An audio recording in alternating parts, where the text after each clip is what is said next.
જમ્મુ અને કાશ્મીરના પહેલગામમાં આતંકવાદીઓ દ્વારા નિર્દોષ હિન્દુઓ પર થયેલા હુમલાને લઈ સમગ્ર વિશ્વમાં ઘેરા પ્રત્યાઘાતો પડ્યા છે। ત્યારે સુરત જિલ્લાના બારડોલી ખાતે વિશ્વ હિન્દુ પરિષદ અને બજરંગ દળ દ્વારા વિરોધ પ્રદર્શન કરી આતંકીઓના પુતળા દહન કરાયું હતું। જમ્મુ કાશ્મીરના પ્રસિદ્ધ પર્યટન સ્થળે પહેલગામમાં તાજેતરમાં એક ઘટના બની છે, જેમાં આતંકવાદીઓએ હિન્દુઓની હત્યા કરી છે। પ્રવાસીઓને તેમના ધાર્મિક નામો પૂછવામાં આવ્યા બાદ નિર્દયતાથી હત્યા કરવામાં આવી છે। આખા રાષ્ટ્રને આઘાતજનક અને આક્રોશિત કરવામાં આવ્યો છે અને આ હુમલામાં 3 ગુજરાતીઓ સહિત 28 લોકોનું મૃત્યુ થયા છે। આ માત્ર આતંકવાદી હુમલા નથી, પરંતુ તે ભારતના બહુમતીથી સમુદાયની ધાર્મિક લાગણીઓને પર હુમલો છે।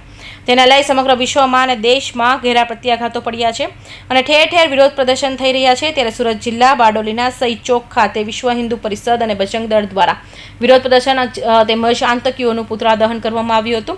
તેમજ આ હુમલામાં મૃત્યુ પામનાર મૃતકોને 2 મિનિટનું મૌન પાળી શ્રદ્ધાંજલિ આપવામાં આવી હતી અને આપણા દેશની એકતા, અખંડિતતા અને સુરક્ષાને નુકસાન પહોંચાડવાનો પ્રયાસ કરી રહ્યા છે તેવા આતંકીઓ પર કડકમાં કડક કાર્યવાહી થાય તેવી માંગ સાથે વિરોધ દર્શાવ્યો હતો।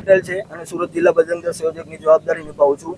આજ રોજ જે કાશ્મીરમાં જે પહેલગામમાં જે ઘટના બની, હિન્દુઓને એનો ધર્મ પૂછીને મારવામાં, ગોળી મારવામાં આવી, કપડાં ઉતારીને ખતના કરેલા છે કે નહીં એ જોઈને ગોળી મારવામાં આવી અને જે લોકોએ કલમા પડ્યા એને છોડી દેવામાં આવ્યા, એ ઘટનાનો સખત વિરોધ બારડોલી ખાતે કરવામાં આવી રહ્યો છે। આતંકવાદીનું પુતળા દહન કરવામાં આવી રહ્યું છે અને શ્રદ્ધાંજલિ મૃતકોને શ્રદ્ધાંજલિ આપવાનો કાર્યક્રમ રાખેલો છે।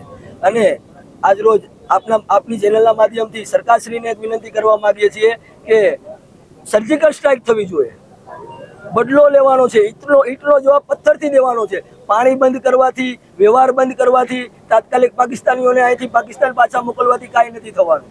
જ્યાં સુધી ઈંટનો જવાબ પથ્થરથી નહીં આપીએ ત્યાં સુધી આ લોકો આવા કૃત્ય કરતા જ રહેશે। અને હિન્દુ સમાજને એક વાત કહેવા માંગુ છું કે સંગઠિત રહો, જાતિવાદમાં વેચાવાનું ભૂલી જાઓ, પ્રાંતવાદ ભૂલી જાઓ, જાતિવાદ ભૂલી જાઓ અને હમ સબ હિન્દુ ભાઈ ભાઈ ના નારા સાથે સૌ સંગઠિત રહો।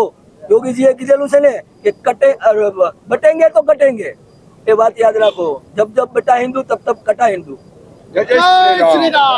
Suresh Rathod, Hind TV news, Bardoli.